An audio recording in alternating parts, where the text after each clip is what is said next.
嘈啊，齊哥！嚇！你嘈都冇用啊！嗱，呢啲英姐哥哥，大家早晨啊，真係好熱啊！真係今日和歌山真係熱到，真係啊！嚟係咪？嚟啊！唔嚟啊！個個都真係啊！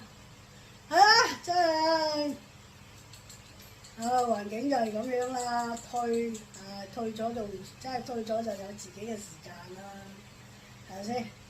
係啊，你真係人即係退咗你可以有一套計劃，可以有自己嘅時間啦，你中意同隻狗玩下，出去買啲餸，自己整下嘢食，咁咪有時間咯。咁啊，梗係啦，你冇翻工咁你肯定就要使少啲噶啦，係咪先？即係唔係話好似翻工咁我有就使多啲啊！咁你依家冇翻工嘅，咁好似我哋冇翻工嘅，咁就使少咗就係養隻狗咁俾啲嘢食養下自己，咁就已經係搞掂噶啦其他嘢都唔好諗咁多啦，係啦，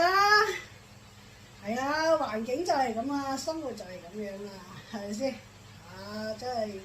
真係你想睇下你想過咩日子啦，一到中年真係好多嘢，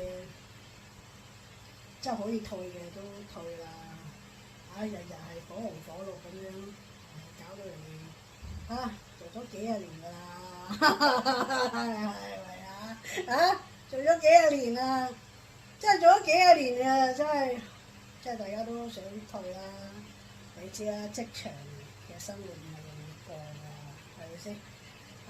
所以你退落嚟咧，寧願自己慳啲啦，即係所有嘅開支咪 cut 咗佢咯，開源節流啦，係咪先？係你中意可以瞓下，自己幾多點鐘起身，咁因住個時間咯，咁每日都做到自己嘅嘢咯，係咪先？就係咁過啦，其他嘅嘢都唔好諗得太複雜啊！